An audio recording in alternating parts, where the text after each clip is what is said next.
Welcome to BYJU'S Exam Prep IAS and a very warm welcome to our weekly review of international affairs.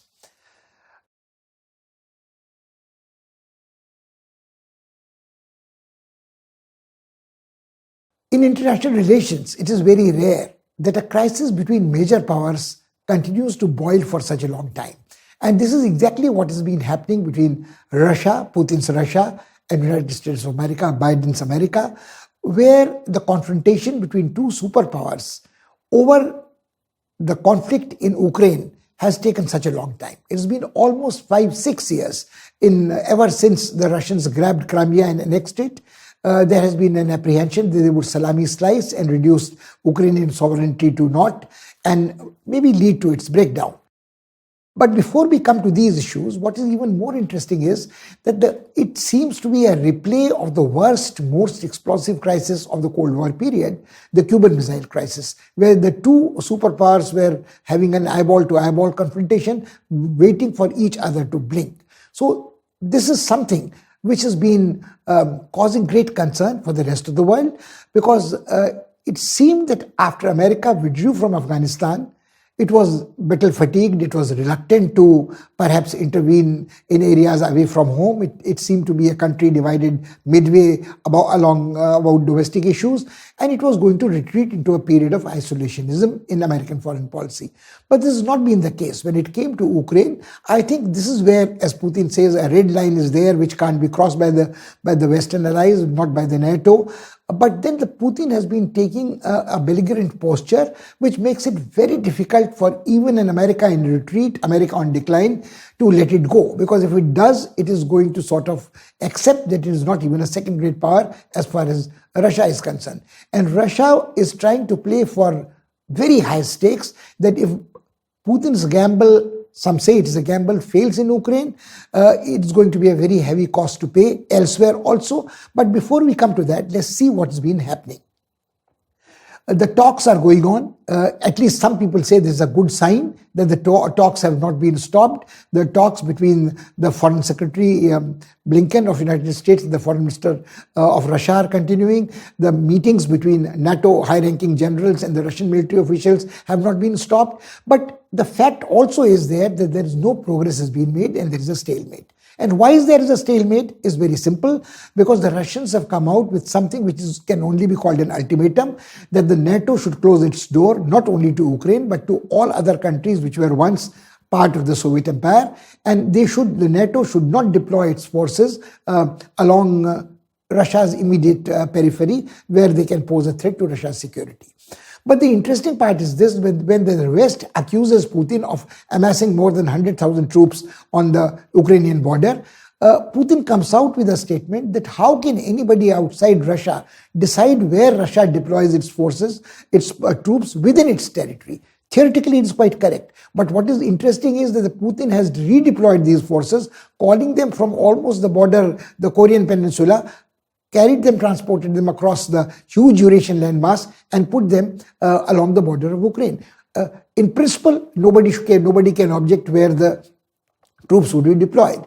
But the argument cuts both ways. How then can Putin expect that a sovereign country, not only Ukraine, but Poland, Hungary, Bulgaria, Romania, and other countries who are members of the European Union, who are members of NATO, how can he say that they should not deploy forces along their borders or ask their allies to deploy their forces within their territory? Because a sovereign state, if Russia can do it within its territory, so can its adversaries on the other side of the border. So this is one part of both sides trying to argue with double standards, but that is not what is the most important. Some people have tried to analyze, we have discussed this in past also, why for Russia it is important that Ukraine doesn't move out of its orbit, because the Russian identity is inextricably involved with the Duchy of Kiev. This is where all the story started, where the great Russian Empire started from. That's one part. But the fact also cannot be denied that much water has flown since the Soviet Empire disintegrated. So what are the actual objectives of Putin? Some people try to analyze it militarily. They think that what he wants to do is to weaken the state of Ukraine to an extent where they do all the Moscow wants them to do. They think that Putin's effort is not to conquer, not to destroy the Ukraine state, but to grab a small land bridge which connects the area of Donbass on the east, northeast in Ukraine, where the Russian-speaking people of Slav origin stay, and come down to Crimean Peninsula. So it also will capture a major port on a river which connects the Sea of Azov with the heartland of Ukraine. And this would probably meet the strategic military objectives of Russia at the moment. We should also not forget that in the heat of the moment, when we are discussing the stalemate, the ultimatums, the threats, who blinks down first to who will blink first, a battle of nerves, etc., we tend to forget that slowly over a period of time, there has been a transformation of the state of Ukraine. Ukraine is a sovereign country, but the part which is called Donbass, which has been declared after the Minsk agreements, Minsk Agreement 1 and 2, basically as autonomous regions for all practical purposes, independent. Within that, there are districts which are rebellious districts which want to reunite with Russia to the east. And this is what the plan seems to be, that if the Russians provoke, promote, encourage insurgency in these parts, then they don't have to make a direct military intervention here. But, it's not totally devoid of military threats. People say that the shooting war might start by an accident. It is not difficult to, at the heat of the moment, some lives might be lost of either NATO troops deployed along the eastern border, East European countries, or maybe the Russians can claim that they have suffered losses which are unacceptable in terms of life. But we come to that a little later. The other strategic objective seems to be that the Russians are not so interested in a military conquest of Ukraine as debilitating it to an extent that it becomes dependent. It knows that the doors of EU are closed, the doors of NATO are closed, so it has to willy-nilly go back to Russia. How it does it? The Russians are trying to exert pressure from the north, where the Ukrainian border touches Belarus, and in Belarus also there is a very large deployment of Russian troops. Now again, the same argument continues. Belarus theoretically is an independent sovereign country. Its ally is Soviet Union, and it had been its ally was Soviet Union, now its ally is Putin's Russia. And if the Russian ally sends troops to be deployed in Belarus, it's a continuity of a relationship of Belarus with Russia, and it's quite free to do what it does. But this is threatening Ukraine from all sides.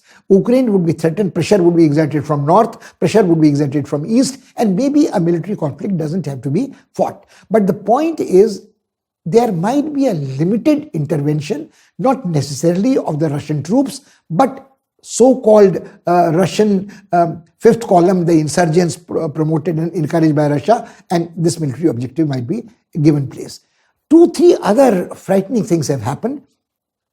That the rhetoric of the Western countries has been very harsh. The American Foreign Secretary has been saying that if Russia does something reckless, the repercussions would be severe and very, very bad. Now, unprecedented. Now, what can these be? The Russians have already been exposed to economic sanctions. Some of these economic sanctions may become harsher. Maybe Putin and his immediate coterie may be brought into the confines of the economic sanctions. But would it make any difference? Can the West hurt Russia anymore by imposing more and more economic sanctions?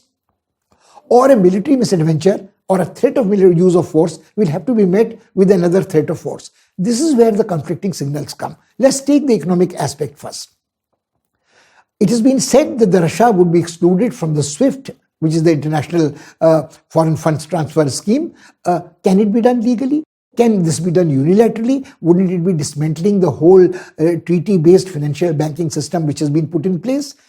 Even if one concedes that this can be done, what would be the repercussions? Would not Russians already try to develop an alternative economic system, the East European Economic Union or the Free Trade Zone or their relationship with China or the Central Asian republics would become so much more solid that they would slowly be in a position to dispense with the Western economic sanctions. They can live with it.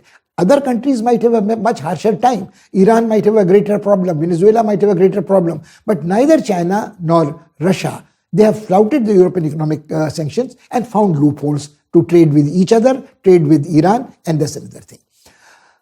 The other thing which has been causing concern is that the Russians have launched a massive cyber attack. The Russians, of course, denied, but the Ukrainians say that their vital installations, telecommunications, industrial, and of course military and foreign policy offices have been targeted by the cyber warriors, which they say are only Russians. The Russians have this weapon in their arsenal which can be unleashed even against the West. If the West imposes harsher economic sanctions or some kind of a retaliatory measure against Putin and the immediate coterie, the Russians could possibly target the American economic targets. It's happened in past. American gas companies have been subject to cyber attacks. The banking facilities have been subject to cyber attack.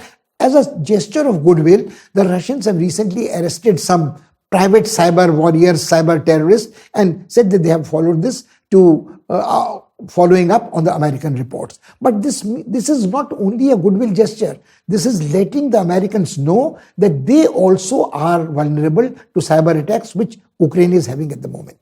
The Russians have also been flexing their military muscle unabashedly. They have, in the recent weeks, launched a joint military exercise, which is Russia, China, Iran, which is tens of thousands of soldiers, hundreds of warships, aeroplanes, squadrons of aeroplanes, 2 battalions of the much touted, much hyped S-400 anti-missile things. And this was done in the north of the Indian Ocean region, near the Yellow Sea, in the Northeast Asian region. And from a distance of almost 1,000 kilometers, the diesel electrical run submarines of the Russians launched missiles, hit targets on land 1,000 kilometers away. Now, all this is a display, what in earlier times would have been called gunboat diplomacy. And the Russians have also threatened that they would deploy their missiles in Cuba, they would deploy their missiles in other Latin American countries, and the Americans would have to worry about this. Now, this may be feasible, this may not be feasible, because people think that the Russian Navy is very minuscule. The Russians have no access to major all-weather ports. So to imagine that how these missiles can be transported to Cuba and other Latin American countries is a bit difficult to imagine. But the Americans are being threatened that this can be done, this can be done. The Russians are not entirely at the mercy of the NATO. Now, but what the way the Russians talk, it is their normal belligerence. Putin says, we want a return reassurance, our red lines can't be crossed. The basic minimum is this, that the NATO closes its own doors and the European Union makes a commitment that no such members from the Eastern Europe would be further joining them. Now, all this was worrisome enough.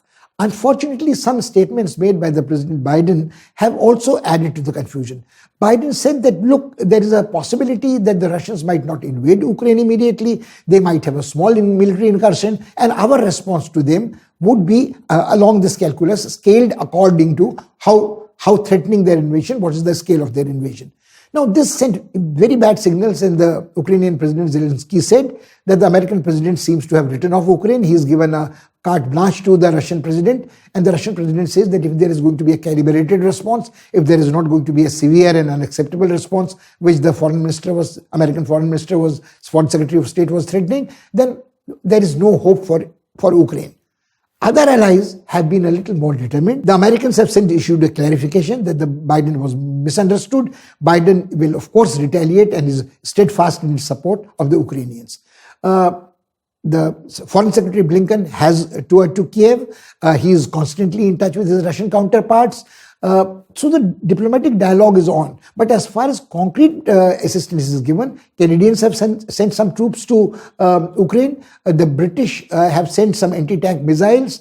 The French are also willing to give millions of dollars of support, and the trainers are there, NATO trainers are there to help them. So the idea is that Ukraine today is not as helpless as it was 5, 6, 7 years back when Russians made a grab for Crimea. There have been 300,000 Ukrainian young able-bodied men who have been exposed to warfare, who are armed, and they are willing to probably carry on. They might not be in a position to ward off an attack by Russia if it is a direct military large-scale attack. But Russians cannot expect to occupy and control the territory with so many partisans against the Russians. So it is not easy for Russia also to occupy. Now, why is Ukraine so important for Russia is something which we must keep in mind. People say that if Putin fails to subdue the rebellion of the Ukrainians, it might encourage dissenters within the Soviet Union. Earlier Soviet Union dissenters now are not there. Now the dissenters are anti-Putin dissenters. Now, Navalny might be in jail, Putin might have crushed dissent ruthlessly, but the situation remains like the same. The brutal suppression of dissenters did not save the Soviet Union. Can the brutal dissent of opponents save Putin's and his Russia for a long period? Wouldn't there be resentment? There were some people interviewed by foreign journalists in Moscow, and they spoke very carefully, but nobody wanted war. They said, after all, Ukrainians are our brethren, our brothers, why should we go to war? Also, why can Russia afford to have a war in Ukraine?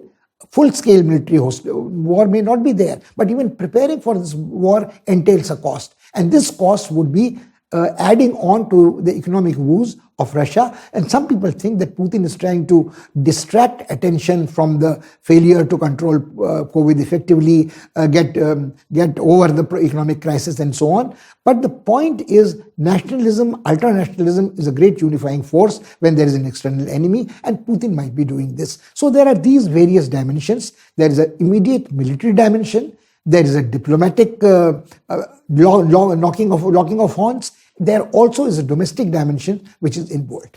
One last thing in the Ukrainian crisis which we must keep in mind is it has exposed the fissures and the fault lines within the Western alliance.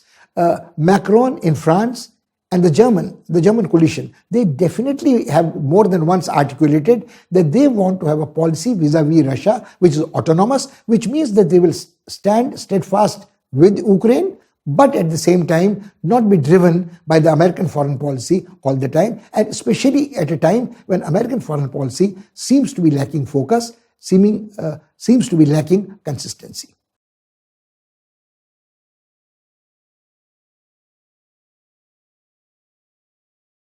The world has been watching with very great interest the happenings in China. The Chinese declared that their economy had made a growth at the rate of 8.1%. Their international trade had increased almost over $1 trillion over the past year, which was the worst year under COVID. They also have a very favorable balance of almost more than $500 million spread all over the world in their international trade. So it seems that the Chinese economy seems to be doing very well despite everything else. And the last quarter registered a growth rate of about 4%, which was less than expected. But these numbers are far better than what other countries have registered. And let's not forget that the Chinese economy seems to be developing at this nice rate despite the economic sanctions imposed on it by the Americans, and the Americans insisting that nobody else should deal with China, and also the trauma imposed by the coronavirus, and also because of the stresses put by the corona pandemic, the effect it has had on China's trade relationship with Australia, which was a major partner. Now, there is one part. The second part is that at the same time, the world has watched the problems of the Chinese economy. At one time, there were high-flying entrepreneurs like Alibaba, people like Evergrande, the real estate agencies, and slowly there seemed to be a overheating of this state-sponsored capitalistic activity, entrepreneurship in China. People were cut down to size. The real estate agencies seemed to be imploding. And this was supposed to have a ripple effect all along the line in the Chinese economy. Now, if the economists have been trying to analyze that the Chinese economy seems to be following on two parallel tracks. One track of Chinese economy is its international trade, which doesn't seem to have suffered, surprisingly, despite all the ups and downs and the tumult of the corona crisis. On the second track, the internal economic problems of China seem to be mounting. They seem to be mounting not only because of the problems of the real estate sector and the Ponzi-like schemes they had been following within China, and the close patronage which the Chinese bank did to them to bail them out. So Xi Jinping seems to have turned the heat on and trying to control both tracks and trying to say that, look, there has to be social responsibility, there has to be social justice, etc. As long as he's in power for the foreseeable future, the chances are that the Chinese economy may slow down in its growth rate, but the crisis which the world was waiting, that the Chinese economy might implode, explode, the Chinese bubble might burst, may not actually happen. There are two interesting reasons for this. That A, the rest of the world is so dependent on Chinese product, cheap Chinese labor, Chinese intermediaries. India found it out during the COVID crisis of the advanced pharmaceutical intermediaries, telecom industry and the 5G developments of Huawei. So the world has got so used to dealing with China that you cannot disentangle with China, to borrow Trump's phrase, very easily. Now, even despite our military clashes with China, our trade over the past year with China has expanded. The Indian trade has expanded. So there is this part of the Chinese economy which we have to worry. But there is one more thing. The Chinese have made two declarations in recent past that A, by 2030 they would drastically reduce their carbon emission rates. By 2050 they would be having a zero carbon emission rate, and they are switching over from fossil fuels to green sustainable energies. This is going to have a cost on the China's economic development, because as long as you could push accelerated rate of growth on the fossil fuels, it was different. Chinese have also suffered very worse pollution. They have suffered because of the climate change in unprecedented floods, which have put great pressures on their large dams. There is a regionally imbalanced growth, which is causing some kind of social unrest, which has to be taken care of. So what happens is that at the moment, China at one stage was very keen to showcase its progress by organizing the Winter Olympics. These Winter Olympics seem to be in a jeopardy at the moment because the China has had a sudden upsurge of Omicron virus, and it has declared a policy of zero tolerance of COVID. So almost 1-to-1 in a 1.4 million city, everybody is being tested, everybody is being vaccinated, and so on and so forth. Now the problems are manifold. Can China manage to sustain, even forget about 8% rate of growth, a more reduced rate of growth if it is battling with COVID, if its vaccine is not as effective? As people are slowly getting resentful about constant lockdowns, being confined to their houses, shortages of food grains, China is, nobody disputes, is a totalitarian country. It can have the whole country under surveillance, it can isolate and have containment zones. But what cost would it have on its economy 1 year down the line or 2 years down the line is difficult to imagine. So this is something which we should not forget. The Chinese may appear to be having their way in the field of strategy and diplomatic confrontations, whether it is Taiwan, whether it is South China Sea, whether it is their proximity to Iran, and they are getting close to Russia. This new bloc which seems to be emerging, the reinforcement of relationship between Russia and China and having some kind of an overlapping worldview, is a problem for America. But the problem it poses for India is no less, because unless we can match or exceed the Chinese economic development growth rate, as long as we cannot assert to the world our independence despite our interdependence on international trade, we cannot possibly follow a protectionist line at home and expect the rest of the world to open their markets for us. And as long as our own economic recovery depends on, as we mentioned earlier, increasing trade with China, we cannot simultaneously have a hard line against China, pushback on the Galwan border, in the Ladakh border, in the South China Sea. So the problems of China mean one thing to America and to the West. They mean Western Europe, they mean quite different things to India. Because if over a period of time, the Australians find it necessary to have some kind of a modus vivendi in their economic dealings with China, what remains for India in terms of either India's relationship with ASEAN or India's relationship with Australia, which is what we have been predicating our foreign policy vis-a-vis China, countervailing. I think the problem is that the Indians were much too hasty in thinking that they can play an important role to countervail China in Indian Ocean region and in the South Asian region. Following this logic, we have fallen into the trap where Americans have now marginalized us in the AUKUS, in the strategic arrangements in South China Sea. They are more focused on Ukraine in the Eurasian landmass and not much interest is taken in India's economic recovery. On the contrary, the statements coming out from the Americans, senators, congressmen, etc., are that India should be warned, a resolution should be passed in the Congress to warn India about the threat of genocide in the region. Now, all that is going to paint India into a corner, put India in a defensive. So we have the problem, a very, very real problem of a military threat at our borders on land and on sea, not only China, but Pakistan, decline in situation after Afghanistan, and at the same time, situation becoming a little more volatile even in Middle East, which we discussed some time back, that how the attacks by Houthis on Emirat and in Saudi Arab are also creating a problem in a region where stability is in Indian strategic and economic interest.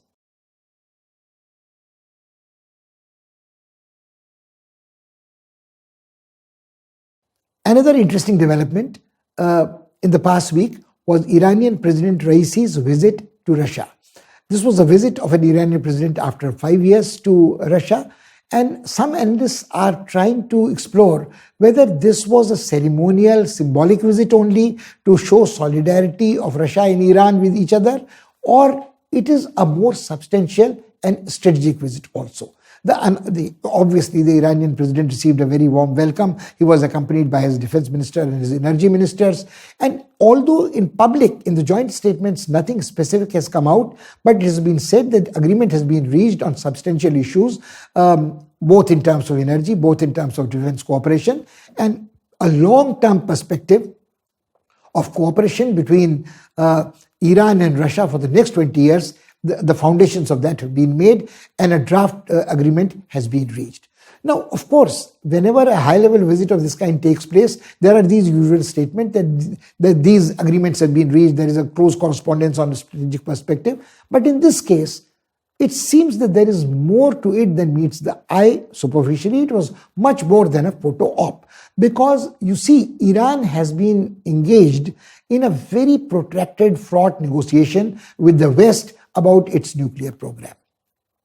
It is in Iran's interest that a progress is made on this. Economic sanctions imposed on Iran because of its nuclear program, especially during the Trump period, are withdrawn. So Iranian economy can recover and Iranians can genuinely export their oil and unfreeze their money stuck elsewhere to buy medicines and to buy development, to fund developmental activities in their country, cope with inflation and so on. So Iran has a very real interest in making some concessions. But Iran certainly is not going to make a unilateral concession, because the Iranian stance has always been that the West has imposed on it sanctions in an unjustified manner, especially during Trump's period. They walked out of the Joint Comprehensive Program of Nuclear Non-Proliferation, which Obama had put in place. Now, Iran's worry are that even if some concessions are made to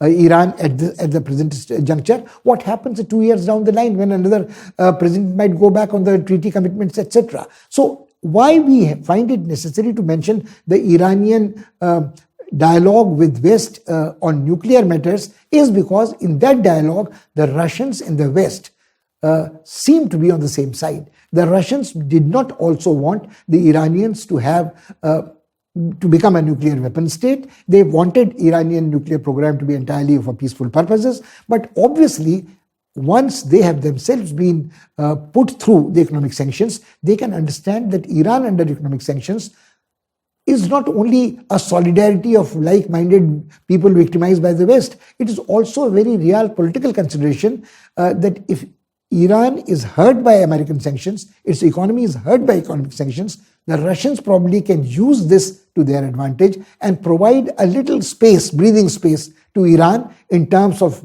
trading of its oil or gas and make available certain resources to Iran where it can replenish its much depleted stocks of life-saving medicines or other food grains or try to cope with inflation. Now, if you look at this relationship has very many natural affinities. Iran is an oil exporting country, a oil and gas rich country, so is Russia. So if Russia, Iran combined And at the moment, they seem to share a strategic perspective with China. Is a huge mass of landmass, huge population, and also resources of oil and gas which are concentrated in one part. If there is a strategic solidarity among Iran and Russia and China, then the West better watch out. They have discussed that there have been loopholes in the sanctions, and which Iran and Russia have been doing. There also has been a talk during the recent visit about the defense cooperation. Now, there are two interesting aspects about the defense cooperation between Iran and Russia.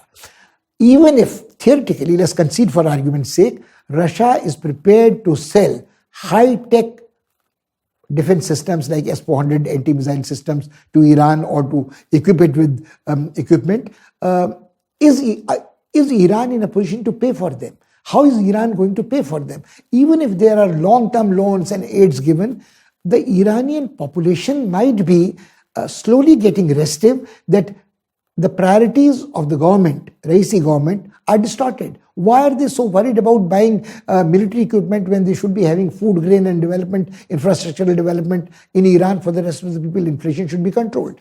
But it is the chicken and egg syndrome. Can Iranians resume their economic development when they are beleaguered on all fronts and they are coping with economic sanctions? Their funds are frozen. So they have to make use of some kind of flexing of muscles and showing the world that they cannot be written off. Iran, it is said, is the factor which is the most important power which can decide the stability or instability of in the Gulf region, in the Emirat region, and almost in the Middle East, because the Iranians are helping out the Syrians who are fighting, who are keeping in place Bashar al-Assad. So the point is that the Iranians and the Russians have a shared strategic perspective, fighting a common foe in Syria, supporting Assad together. They also are one step removed, trying to put some kind of a control over a very rich American ally, Saudi Arabia, in this region, and the Emirates, who seem to be having a common front with the Saudis. So there is the Shia-Sunni connection, but that doesn't concern Russia. Russians have been even-handed in selling their arms to everybody. They are not going to sell arms to Iran only, or to make available to them the technology which others have been denied. But the same problem is that because Israel in Middle East treats Iran as its principal enemy and keeps putting pressure on the American policy-making apparatus, where the Zionists are influential, Jewish lobby is important in media and in Congress, that Iran should be stopped from acquiring nuclear weapons. So how does... Now, Iran may not be in the quest of nuclear weapons at all, because it does realize that it stands to gain much more by reassuring the world that it is not manufacturing nuclear weapons. It is only protecting its sovereignty and independence. And if the West is willing to accept that, then they are willing to make a compromise, subject to guarantees being given that there will be no unilateral walking out of this arrangement there. Now, there has been a stalemate in these talks in Vienna between Iran and the other countries. So the Russian factor comes in here. Now, if the Russians, who so far had been with the West about controlling the nuclear program of Iran, draw closer to Iran in terms of a military alliance down the line in future, 10 years, 20 years, if they think that there is a correspondence of interest between China, Iran and Russia together, the joint military exercises have recently taken place in the north of Indian Ocean, where thousands of troops were deployed, many squadrons of aircraft were deployed, 2 battalions of S-400 anti-missile systems were put on.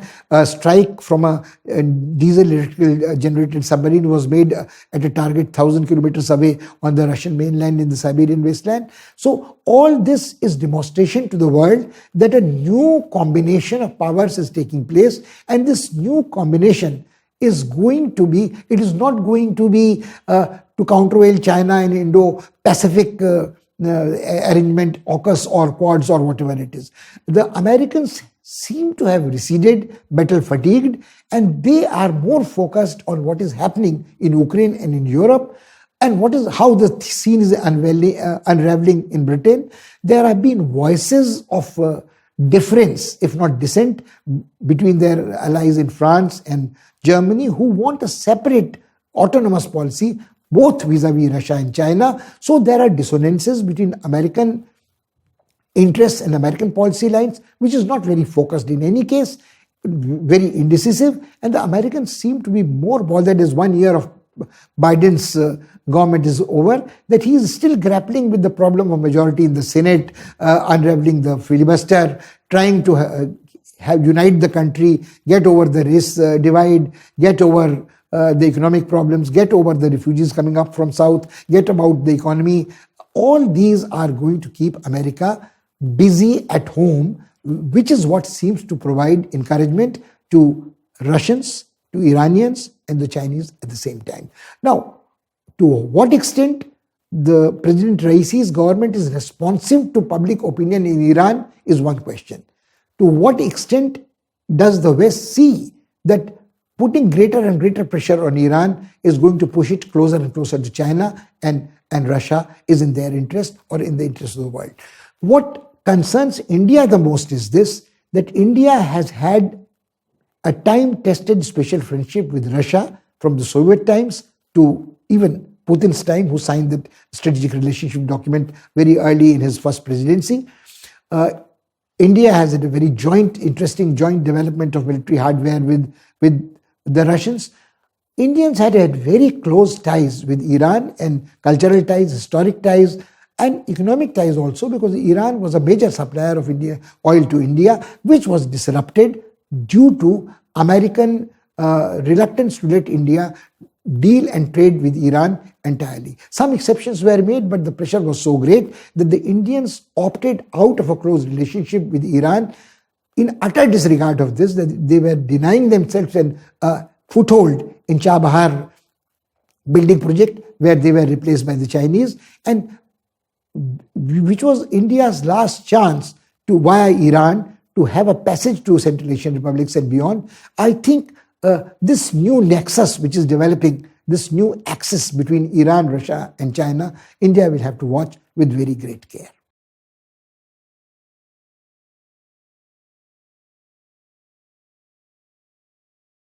Now we turn to the neighborhood, and we regret to note that there was a little strain emerging in relationship with a very near neighbor of ours, Nepal. The last week again saw Nepalese raising objections to India unilaterally building a road within its territory in Uttarakhand, in the same area which has been disputed and led to a cartographic war some time back, Alipu Lake, Limpiadhura, Kalapani, where the river which divides the boundary between India and Nepal shifts, and it flows very close to the Indo-Nepal-Tibet border. So among good friends, it should have been possible in a disputed no man's land kind of a territory, which is not very well marked on the map, where the physical features change, the stream of water might change the course of its water. It should have been able to normalize these disputes, resolve these disputes amicably.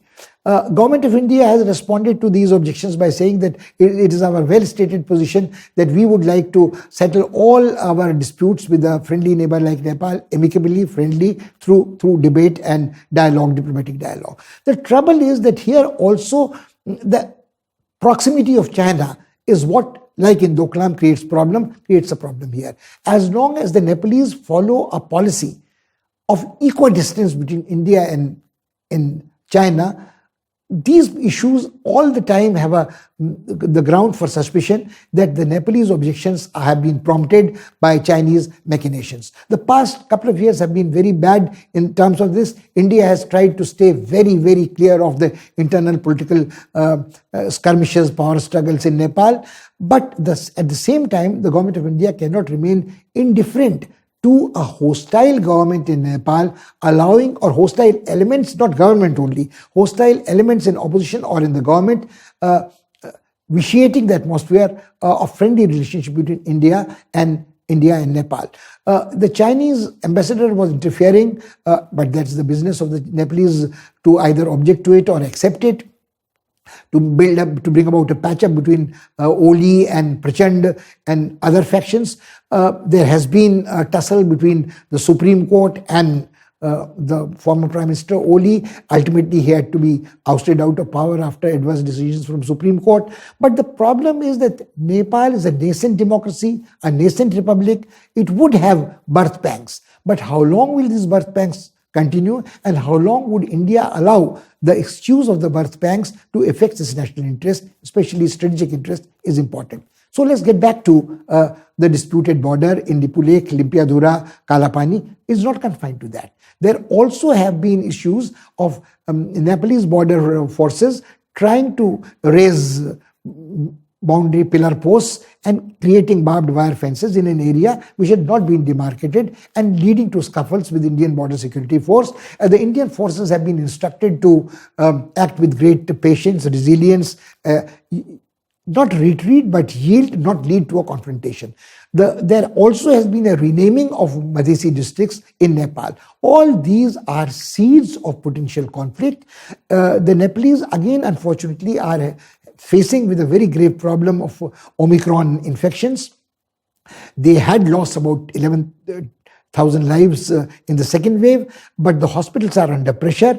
There is some resentment against India that there was a delay in supply of the much promised vaccine in an earlier phase. So the Indians cannot absolve themselves entirely of all blame. They promise which they cannot deliver. They say that we are keeping out, but unfortunately, the incidents, when they take place on the Indian side of the border, the violence takes place, spills over from Nepal, Indians cannot remain indifferent to it. So the goodwill which had started with Mr. Modi's first visit to Nepal seems to have been all wasted away at this time.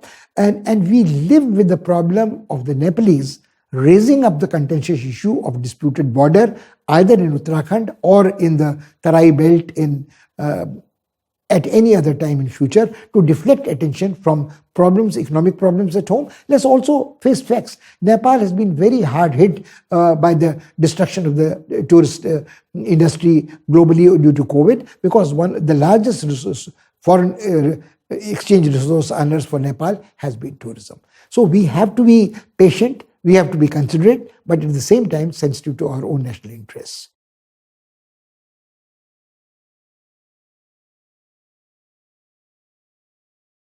This is all we have for you this week. Think about all these topics. Try to reach your own conclusions, but try to reach conclusions which are based on facts.